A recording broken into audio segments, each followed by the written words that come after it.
over to the International Space Station side is fairly seamless because the systems are pretty much the same and the job is fairly similar. So I'll give you a little bit of information about the room in general. The room in general has patches all along the walls, both sides. And the significance of patches, have y'all learned anything about patches since you've been here? Like what it means or no? You've seen little circles and shapes and stuff with names on them, right? Okay, so those are patches.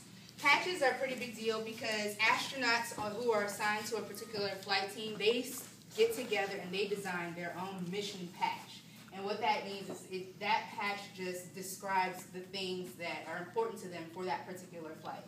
So on the right side of the room, we got all the patches that were of the missions that were flown out of this room when it was a space shuttle flight control room. It was a space shuttle flight control room for a while. It was decommissioned, and then it was brought back up to support the International Space Station program.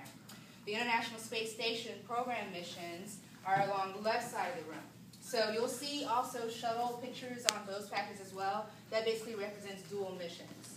So we historically hang plaques after a successful flight or after a flight, because all the flights are successful in some way, shape, or form. And it's an honor for whatever flight controller is selected to hang the mission plaque. It means that they demonstrated the values and the skills and everything that is needed to represent mission operations in an excellent way. So, patches along the wall, you'll see a special area down there in the front which has 4 patches. The first patch on the left is the STS-107 patch, and that is the patch representing the crew that perished in February 2003. The patch at the bottom represents the Challenger team. That team perished in January of 1986. You've got the patch on the far left, the far right. That is the Apollo 1 team. I can't remember the month, but it was 1961. January 1961. Oh, yeah, of course it was. January 1961. And the patch at the top is a summation. It basically is a patch symbolizing all of the astronauts that perished in pursuit of human spaceflight. The front screens have displayed various data. You can see right now there are static images, and it says ISS DL1 LOS. That basically means that we do not have comm with the crew right now. It's not a huge deal.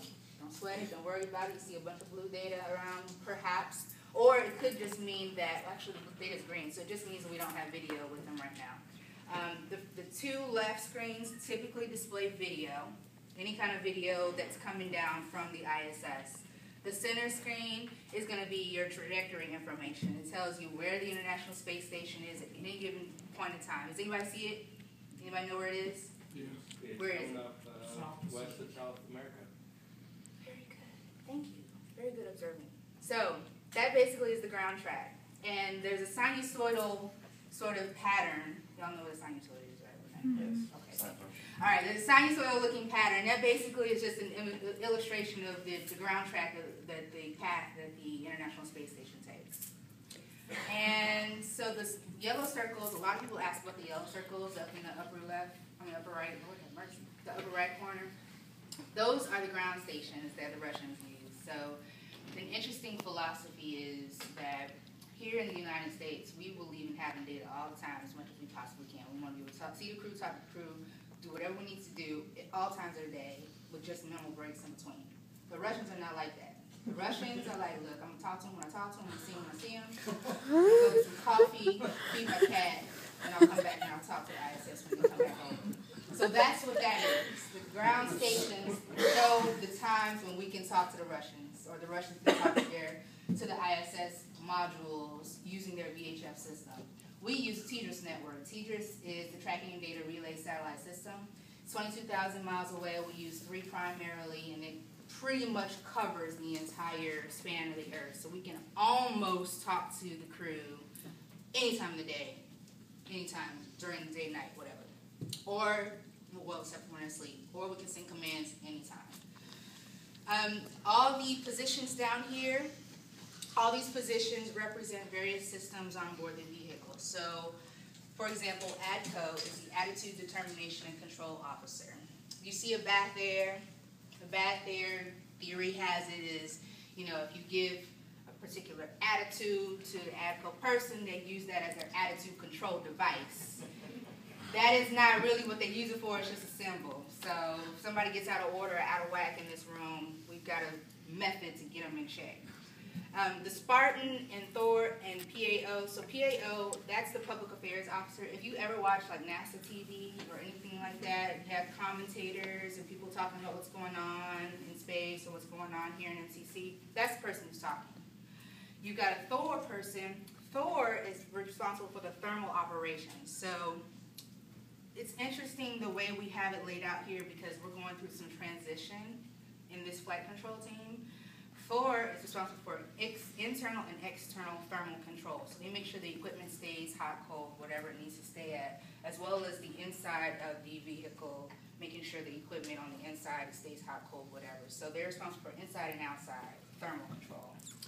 Spartan is a mixture of ECLIS, which is the Environmental Life Support Officer, as well as a piece of Thor. So Spartan is responsible for the power generation, power distribution on board the vehicle, as well as the external thermal control of the vehicle. ECLIS is not here anymore, but ECLIS is embedded into Ethos. Ethos is responsible for environmental control. They make sure that the crew knows where to go to potty and how often and all that kind of stuff. And making sure it's not too hot, not too cold, making sure they can breathe clean air all the time, as well as the internal thermal control of equipment systems and things like that. I know that was probably really confusing, so feel free to stop me if I'm rambling and I don't make sense, which happens often. Ops planner is responsible for the crew schedule. We plan things down into 15-minute increments. So from the time the crew wakes up to the time the crew goes to bed, we've got all that scheduled. So they're responsible for making sure that the schedule goes right. If something gets delayed or if something doesn't happen in the right time or what have you, they rearrange the schedule as needed. We don't replan all the time. Generally, we plan overnight while the crew's asleep. But they're responsible for making sure that the plan is executed as it's needed so that when we go into the next day's schedule or even the next week or the next month's schedule, everything is on track and in place. Pluto is like the plug-in person. They're responsible for making sure that all the equipment on board gets plugged into the right place and any kind of equipment like computers, laptops, that kind of stuff is plugged in right. Rio is a remote interface officer. It used to be the Russian interface officer because the U.S. and the Russians used to be the main ones that did ISS or really just did space ops.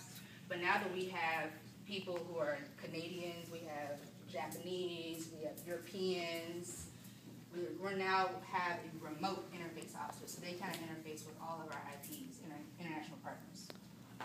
Topo is responsible for trajectory, and they also track space junk. So, if we're in danger of running into something or something's going to run into the ISS, then they're the ones that are going to be doing that tracking. And they also publish where the station is going to be at any given time. So you can go and see wherever you live, whenever ISS is going to fly overhead. They publish that information. Coming back to ground control. Ground control is like my favorite because they're responsible not only for our network interface around the world, making sure that we can talk to the ground stations, make sure we can talk to the satellites and everything like that. But they're also responsible for the building. So if you have any issues, like you need toilet paper, you need Kleenex, anything like that, you talk to GC. An interesting story about GC is when I first started working here, it was always like this big man, like this big biscuit-eating brother. And I thought that they were like bouncers in a bar. Whenever I'd walk in, I'd be like, hi, GC. Things good today, whatever. But you see, it's a little old lady there now, so they're not all like that. So old ladies sometimes one you gotta watch out for the biscuit most. eating brothers. They were like stocky, big men. At least on the shuttle side, it was like that. It was always like these big husky fellas, and I was like, dang, I would never be a GC. But they are equal opportunity employers, obviously. So it's not always like that. Okay, I have 5 minutes, so I'm gonna run through the rest of this room. Surgeon, BME, they're responsible for crew health. Exactly what it says. BME is biomedical engineer. MOD is a management person who happens to be like a flight director or somebody who's, used to do flight control, but they're managers now.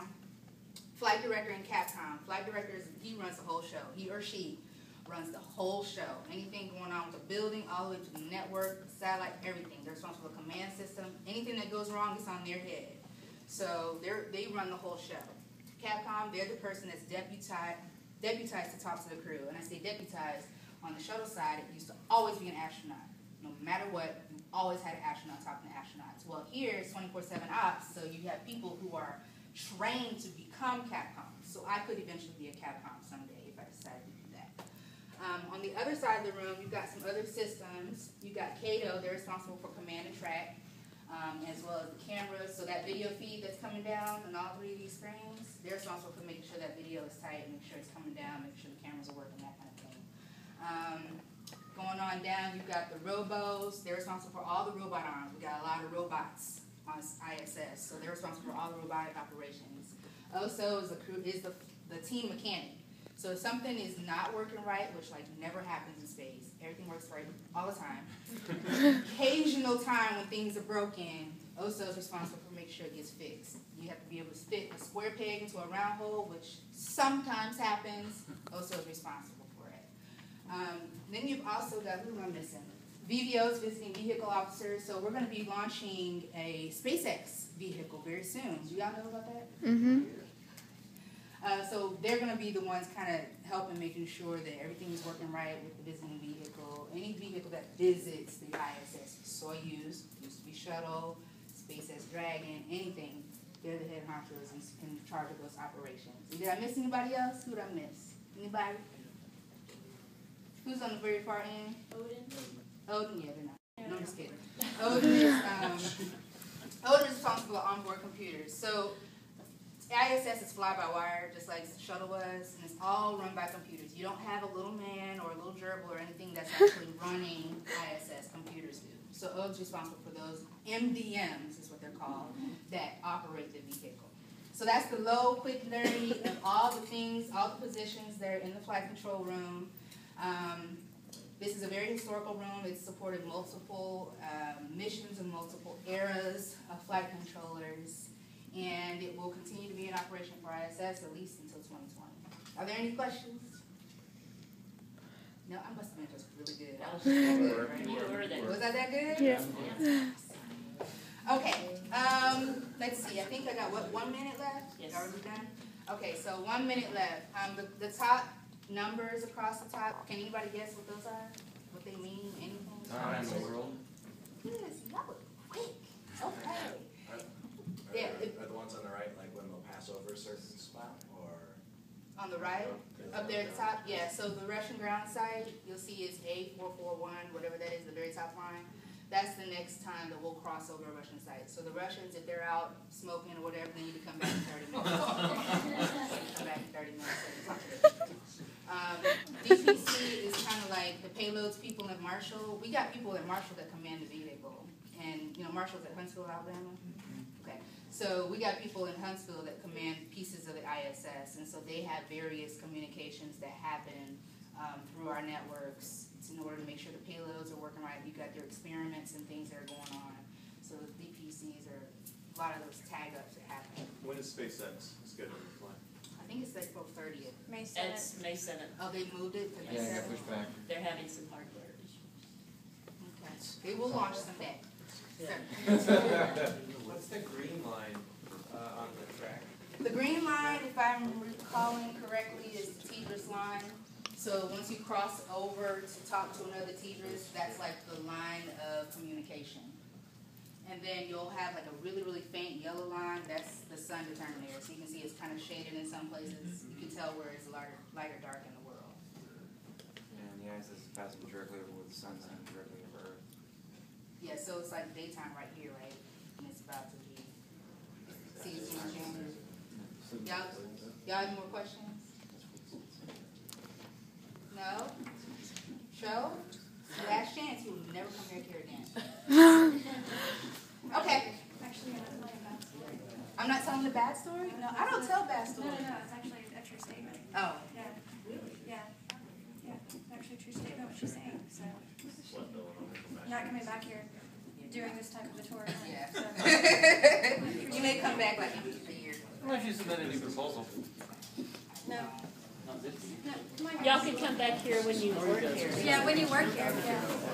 Yes, when you get a job. Oh, I Yeah.